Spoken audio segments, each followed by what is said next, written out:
punya keyakinan. Bisa. Kalau kita punya keyakinan, insya Allah Allah akan memberikan kemudahan. Walladzina jahadu fina lanahdiyannahum subulana. Orang-orang yang bersungguh-sungguh dalam berjuang di jalan kami akan memberikan menunjukkan kepadanya jalan-jalan kami. Terus berani ceramah. Bapak Ibu sudah berani ceramah? Ini saya pengen ibu-ibu dulu, ibu-ibu yang sudah biasa berceramah sinten satu, betul apa? Nanti kita buktikan di depan. Enggak. Ibu, Mbak In, ini Mbak Kulon nih. Mbak In ini sudah biasa toh Mbak In ya? Nah, ibu guru masa nggak biasa ini. Ini Mbak ini kakak saya. Dulu almarhum Mas Mukhtar itu kakak sepupunya istri saya. Ibu nggak ada yang biasa cerita. Oh. Enggak, ini cuma tanya saja, nggak praktek.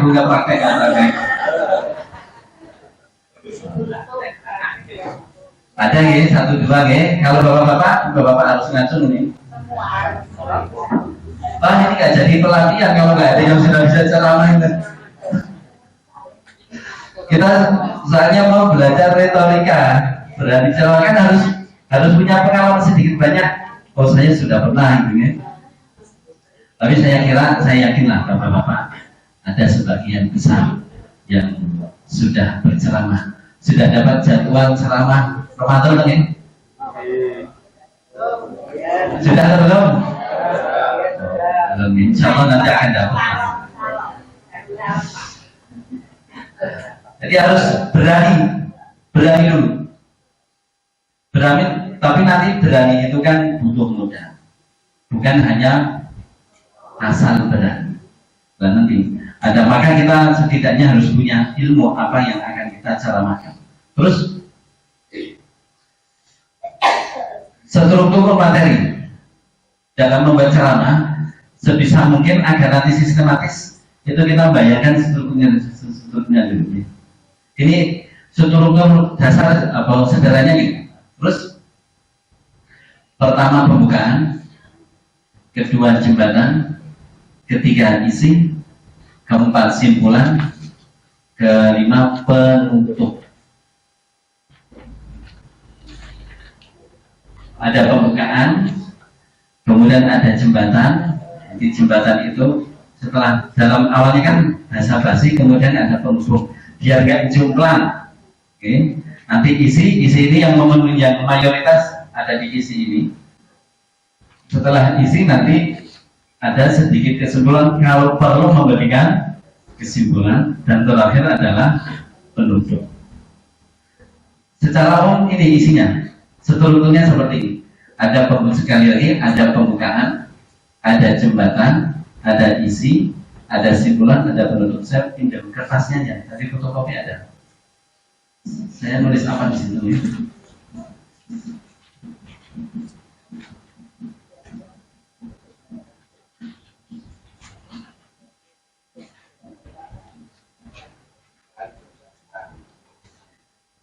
Terus langsung kita masuk pembukaan.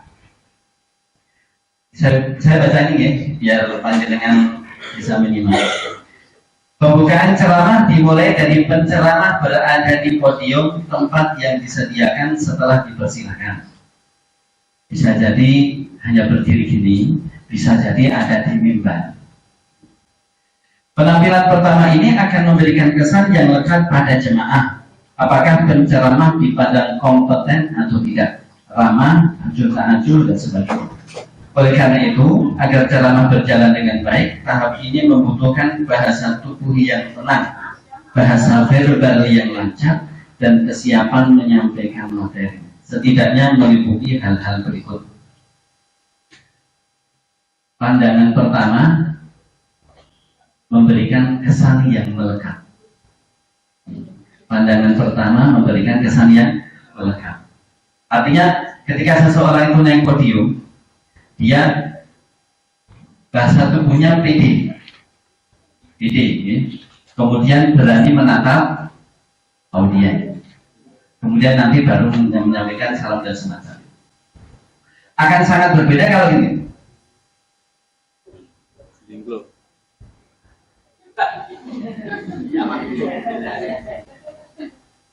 Nah, ini kan grogi tadi, grogi. Yuk, orang-orang yang awal-awal pasti grogi. Maka kalau belum biasa ceramah, sebelum ceramah perlulah latihan, perlu latihan. Tapi dalam memandang audien itu, Bapak Ibu, karena kita kan kadang-kadang tidak berani bertatap mata. Ya. Maka tekniknya bagaimana agar kita juga tidak kelihatan menunduk, tapi juga gini. Ini kan ceramah nyeramai sopon. Kalau gini kan juga audien nggak tertarik kan, maka caranya nanti menatapi. Kalau memang tidak berani bertatap mata digedegi malah, maka yang dipandang dan caranya dengan memandang satu saja. Jadi tidak memandang satu orang per orang, tapi hanya satu. Yang penting menghindari, jangan sampai nunduk terus, jangan sampai ke atas. Kesiapan setidaknya meliputi hal-hal berikut. Coba Mas. Nah, terus tatap, senyum, salam.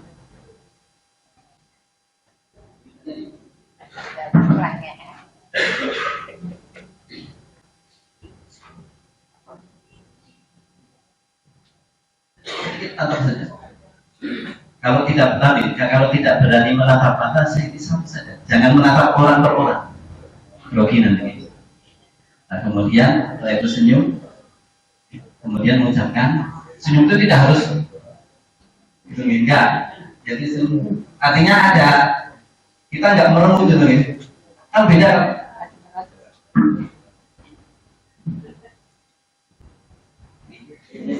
Kan beda loh ya.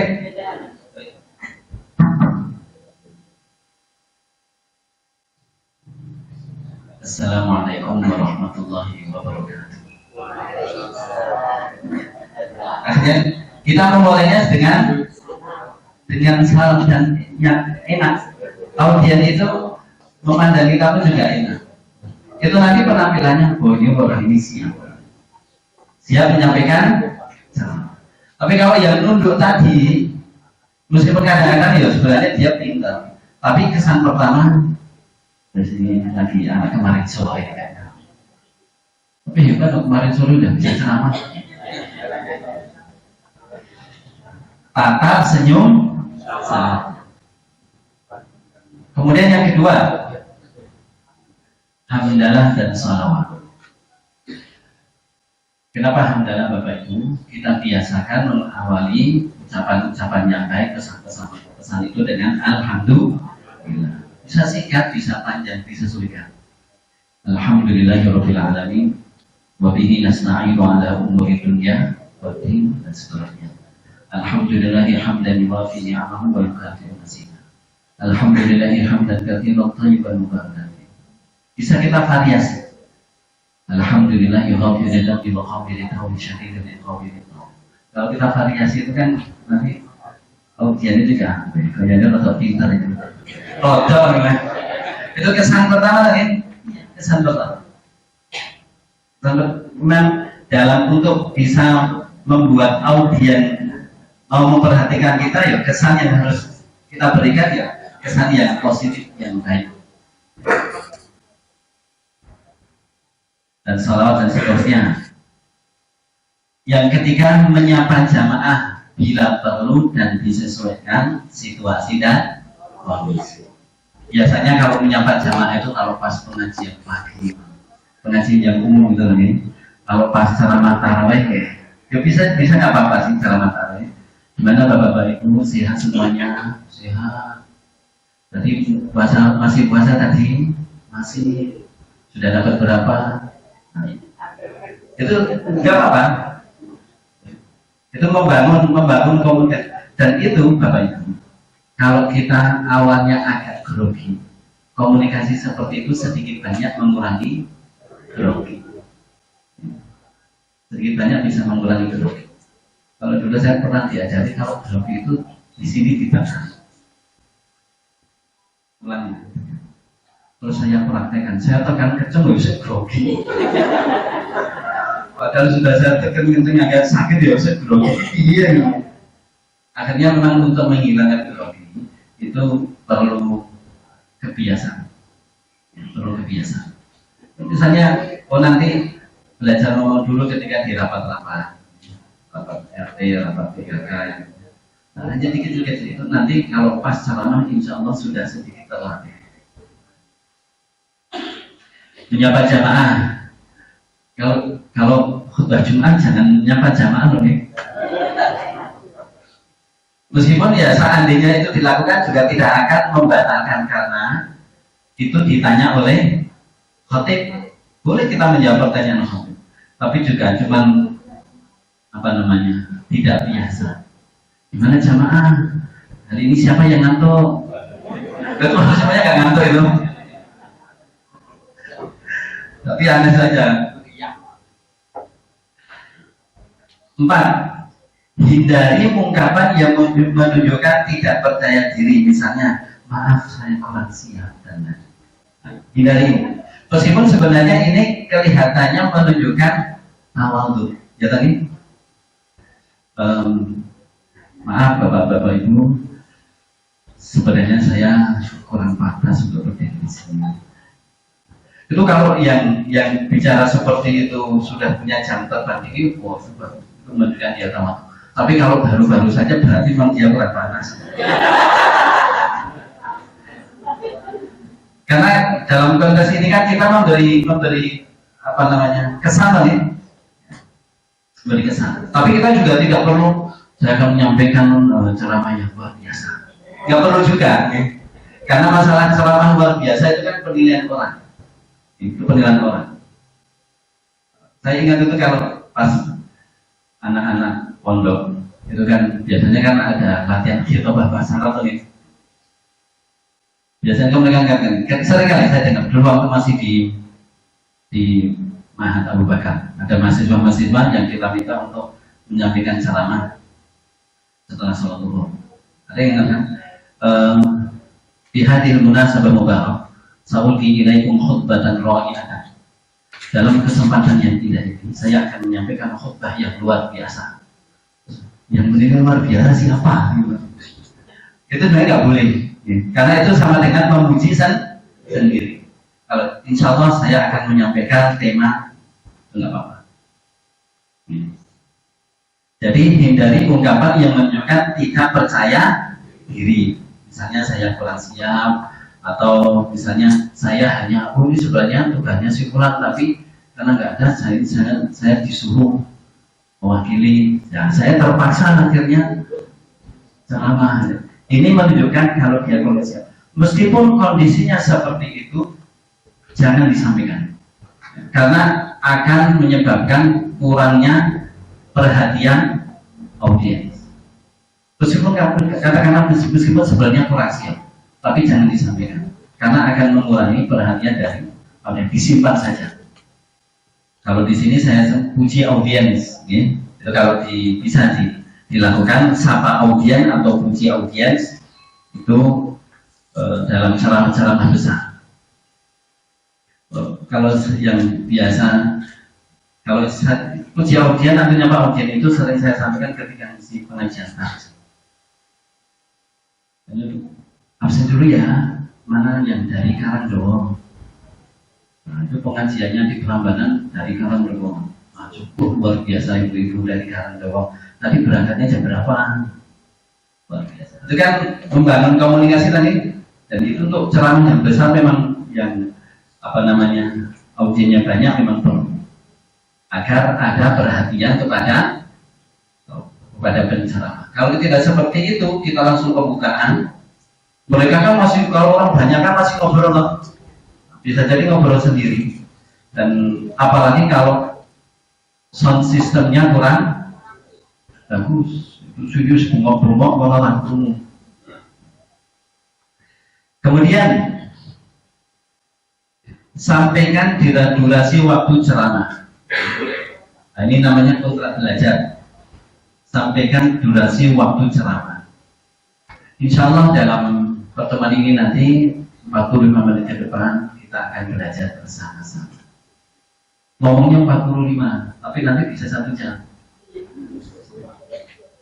Biasanya kalau seperti itu, kita di akhir itu ini sudah 45 menit, tapi materinya belum cukup, tambah 10 lagi ya.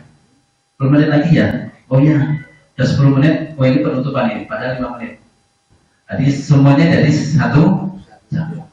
Kontrak itu diperlukan agar apa? Kadang-kadang ada anggota audien kita itu yang memang punya acara setelah mengikuti pengajian, sehingga ketika dia tahu oh nanti cuma 1 jam, jadi dia lebih ayam, oh habis ini segera selesai. Dan dalam kontrak belajar itu nanti atau sampaikan durasi waktu ceramah, biasanya kita bisa mengatakan gitu, nanti kita belajar selama 45 menit. Siap? Semuanya belajar bersama saya? Siap. Oke, kalau sekarang berarti HP-nya dikeluarkan dulu, dituduhkan semuanya. Sekarang di silent, dimasukkan di tas atau di resleting. Selama kita belajar tidak boleh ada yang membuka HP. Kalau ini masih ada yang buka HP, karena tadi nggak ada kontrak belajar kita. Kemudian melempar isu yang penjelasannya ditunggu-tunggu oleh jamaah, yang bisa berupa cerita, kondisi aktual, hal unik yang berkesan, pertanyaan atau kata-kata bijak. Jadi melempar isu itu maksudnya kita ingin membahas masalah yang kita lempar. Contoh misalnya dalam ceramah kita ingin membahas masalah bahaya riya. Kita ingin membahas masalah bahaya riya. Kita bisa mengambil satu contoh atau kemudian satu peristiwa yang terjadi, atau kita membuat ilustrasi, atau yang semacamnya. Nah, ini nanti isu ini nanti baru kita bahas di isi. Atau misalnya kalau tadi saya menyampaikan kita ingin membahas masalah nafatul riya.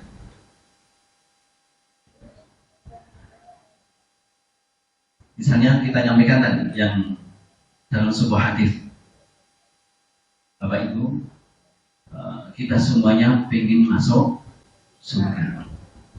Dan Bapak Ibu, kita semuanya itu diperintahkan untuk beramal kepada Allah Subhanahu wa Ta'ala. Karena memang tujuan kita di hidup di dunia ini adalah beribadah. Tapi bukan hanya sekedar ibadah.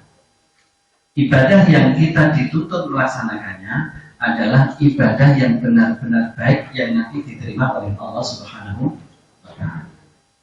Dan di antara syarat ibadah tersebut diterima adalah ikhlas. Tapi tahukah Bapak Ibu bahwa ada hal-hal yang bisa menyebabkan amal kita, meskipun kita lakukan dengan baik secara lahiriah, tetapi ditolak oleh Allah Subhanahu wa Ta'ala.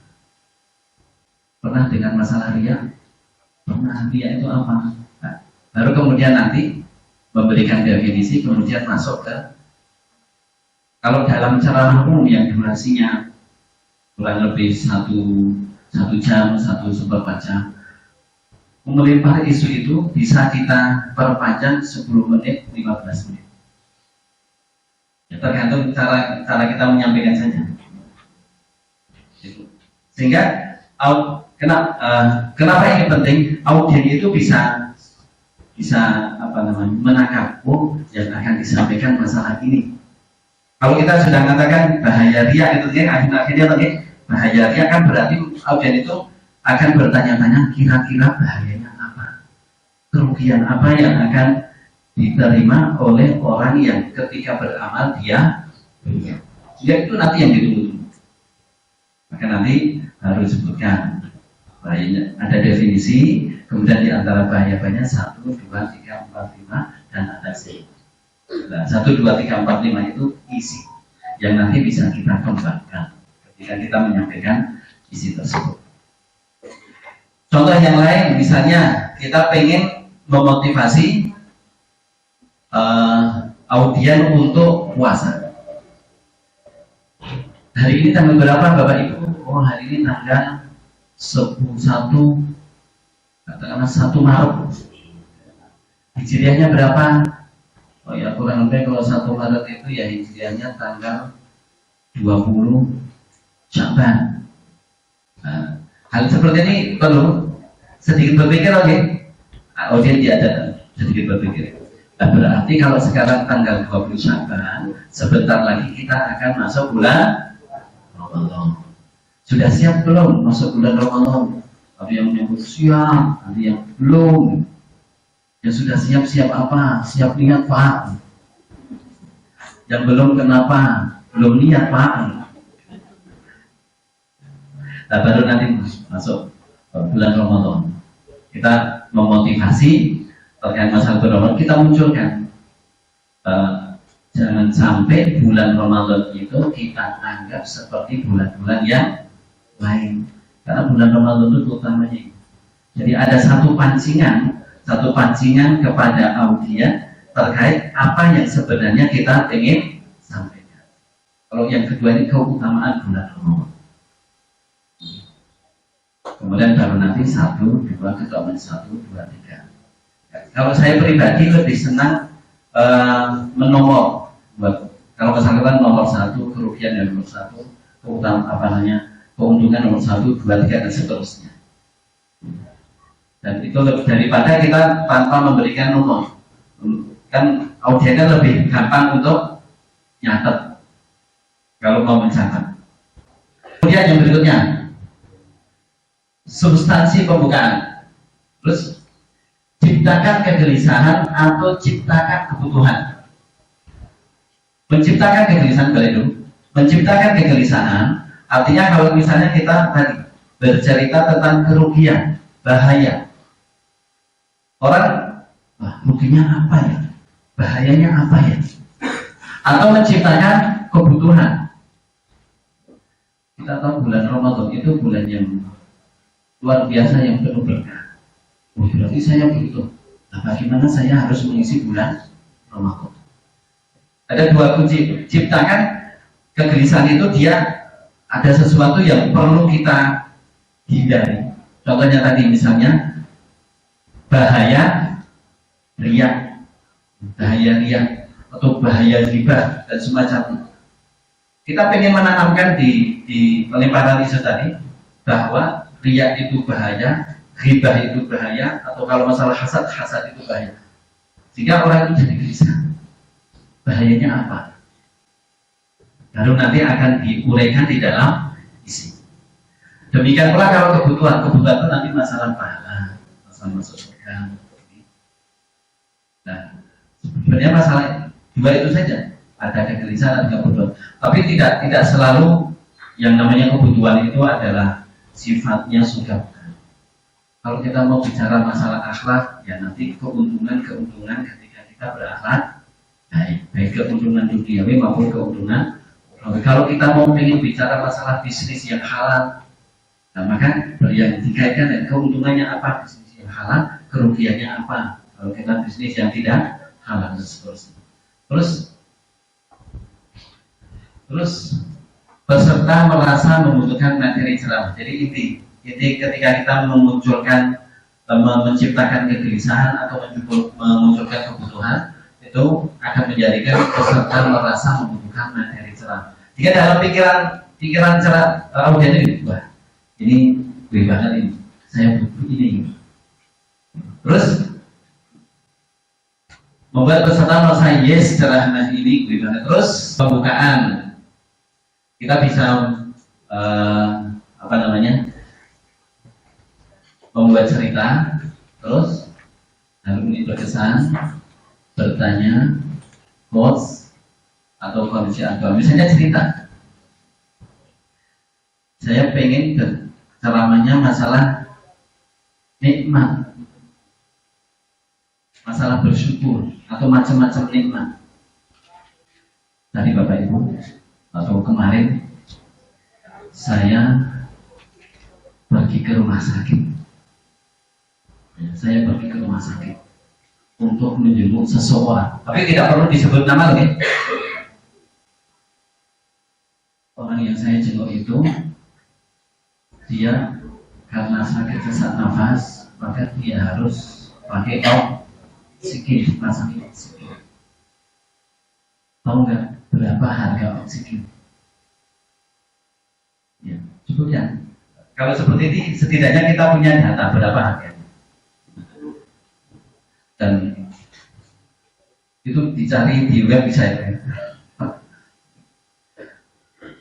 Kalau tidak tahu secara detail ya, katakanlah oksigen itu harganya per tabung 1 juta. Dan itu dipakai 3 hari habis. Coba bayangkan, kalau dia 1 juta 3 hari habis, berarti 1 minggu, dia 1 pekan butuh berapa tabung? 2 tabung, berarti 2 juta. Kalau 1 bulan berapa juta? 2 juta kali 4, 8 juta. Itu hanya untuk memberi oksigen. Sementara kita yang sehat, kita bisa bernafas tanpa kesulitan. Orang yang beri oksigen, bernafas dengan oksigen, dia bisa bernafas tapi tidak bisa lari-lari. Kalau kita kan bisa bernafas dengan lari, berarti ini nikmat yang besar. Ini cerita untuk meningkatkan, membuat audiens itu perlu tahu macam mana nikmat itu apa. Bahwa nikmat itu bukan hanya harta. Nanti sebutkan saya akan bicara tentang macam-macam nikmat yang perlu kita syukurkan. Jadi itu cerita. Tapi kalau Bapak Ibu, kalau cerita sesuatu yang katakanlah sesuatu yang negatif tentang orang, itu jangan menyebut nama. Kalau perlu kita ambil cerita yang tidak dikenal oleh audiens. Tapi memang fakta. Kalau kita menyampaikan cerita yang rekaan, kita sampaikan saja. Ini cerita fiktif. Tapi bisa kita ambil pelajaran. Bisa fakta, bisa fiktif. Gak apa-apa kita memberikan cerita fiktif, tapi sampaikan. Ini adalah cerita fiktif. Tapi dari cerita ini kita dapat mengambil pelajaran. Terus jadi kalau dalam menimbulkan keresahan atau kebutuhan tadi, kita menggunakan pertanyaan misalnya ini, apakah puasa Ramadan tahun-tahun lalu telah menjadikan kita orang bertakwa? Terus tidak belum, strategi apa yang kita terapkan agar Ramadan kali ini lebih bermakna? Terus tidak sudah, apa yang sudah kita sampai sebagai bukti ketakwaan kita? Ini kalau berbicara tentang masalah ceramah Ramadan. Ya. Bisa jadi gini, Bapak Ibu, siapa sekarang yang usianya sudah 50 tahun? Saya berarti ibu, bapak yang sudah usia 50 tahun itu berapa kali melaksanakan puasa Ramadan? Kan itu tadi, katakanlah baliknya itu umur 15, berarti 50 dikurangi 15 sudah 35 tahun. Ada yang usia 60 tahun, ada berarti yang udah usia 60 tahun sudah berramadan selama 45 kali. Ada yang usia 45 kali, ada yang usianya 30, ada berarti sudah 15. Pertanyaannya, apakah puasa Ramadan tahun-tahun lalu telah menjadikan kita bertakwa? Apakah Ramadan yang kita alami sudah menjadikan kita orang-orang yang bertakwa? Karena tujuannya adalah la'allakum. Biasanya terus kita tanya gini, sudah belum? Belum. Nah, belum kenapa dan apa strateginya? Kalau sudah, bagaimana mempertahankan? Nah, biasanya kalau ditanya seperti itu kan pada menjawab belum gitu lagi. Belum, karena kalau sudah menjawab ya itu kayaknya gimana gitu ya. Biasanya belum gitu. Ini hanya salah satu cara saja. Ini salah satu cara untuk dalam bentuk pertanyaan, tapi bisa dalam bentuk cerita. Terus Kalau dalam bentuk cerita misalnya kalau masa Ramadan, ini cerita-cerita yang singkat kita. Bahwa Bapak Ibu, kita mengenal kemarin ada tetangga kita, ada saudara kita. Ramadan yang lalu mereka masih berramadan dengan kita, tapi sekarang mereka sudah tidak ada. Bersyukur kita yang masih diberi usia panjang bisa bertemu dengan bulan Ramadan. Maka kita gunakan Ramadan tahun ini, kita usahakan lebih baik daripada Ramadan yang sebelumnya. Bagaimana caranya? Ini kalau cara mengisi bulan Ramadan. Terus struktur materi ceramah setelah pembukaan, kemudian jembatan. Terus lagi menghadirkan ketakutan, menawarkan solusi, menjanjikan impian, menarik bagi audiens. Ini jembatan. Artinya jembatannya ketika kita sudah mengatakan bahwa Ramadan itu bulan yang penuh berkah dan kita harus, dan kita bagaimana cara mengisinya, perlu kita ada jembatan. Kenapa sih kita perlu mengetahui keutamaan Ramadan dan mengisinya dengan baik? Apa ruginya? Sangat rugi. Karena kalau orang masuk Ramadan dia belum diberi ampunan, maka dia dianggap rugi, celaka oleh Rasulullah Sallallahu Alaihi Wasallam. Dengan doa malaikat Jibril yang diambilkan Rasulullah Sallallahu Alaihi Wasallam. Jadi ada sesuatu yang muncul bisa jadi dalam bentuk ketakutan. Jangan sampai Ramadan yang akan saya alami itu Ramadan yang tidak sukses. Ada semacam ketakutan sehingga nanti dia akan menyimak cara mengisi Ramadan. Atau kalau kita tidak menghadirkan ketakutan, bisa menawarkan solusi. Kalau kita misalnya dalam Ramadan yang lalu kita masih merasa belum maksimal dan ibadah kita itu hanya peningkatannya tidak ada, nah bagaimana caranya agar Ramadan kita sukses kemudian bisa berimbas pada hari-hari setelah Ramadan? Kita perlu mengetahui keutamaan Ramadan. Itu menawarkan solusi. Dan yang lainnya, atau menjanjikan impian. Menjanjikan impian itu kalau orang bisa mengisi Ramadan dengan baik, apa yang akan dia peroleh. Terus kita baca ini adalah uraian dan penjelasan dari isu yang telah dilemparkan dalam pembukaan. Secara umum, inti materi terdiri dari 1. Definisi atau pengertian tema bahasan dapat dijelaskan secara definitif atau pengertian secara umum dengan bahasa yang dapat dimengerti jamaah. 2. Menjawab kegelisahan atau kebutuhan yang ditunggu jamaah. 3. Membuat jawaban secara rinci dan berurutan. 4. Jawaban diperkuat dengan dalil atau argumen. Bisa jadi kalau kita menjawab kegelisahan tadi, definisi itu sebagai awal. Kalau ada definisinya. Kalau tidak ada, tidak perlu dibuat definisi. Kalau Ramadan itu definisinya apa? Apa itu Ramadan definisinya? Ramadan adalah nama bulan. Ramadan nama bulan. Bulan yang terletak antara bulan Sya'ban dan bulan Syawal. Di sini pengetahuan kita. Nah, kenapa disebut Ramadan, Bapak? Apa sih arti Ramadan secara bahasa? Ramadan itu secara bahasa terik panas atau cuaca yang panas. Kenapa disebut demikian? Karena dulu ketika pas penamaan bulan ini jatuh pada musim panas. Kapan dinamakan itu yang menamakan di generasi kakek kelima Rasulullah Abdullah. Tapi ini kan perlu pengetahuan nih. Atau masalah puasa. Puasa itu apa? Puasa itu menahan diri dari makan dan minum serta melakukan hubungan suami istri dari terbit fajar sampai tenggelam matahari diiringi dengan sedikit nanti dijelaskan di definisi. Menjawab kegelisahan atau menjawab kebutuhan, membuat rincian dan tampilkan dalam argumen. Terus kita perhatikan Bapak Ibu, ini semacam pengukuran ya,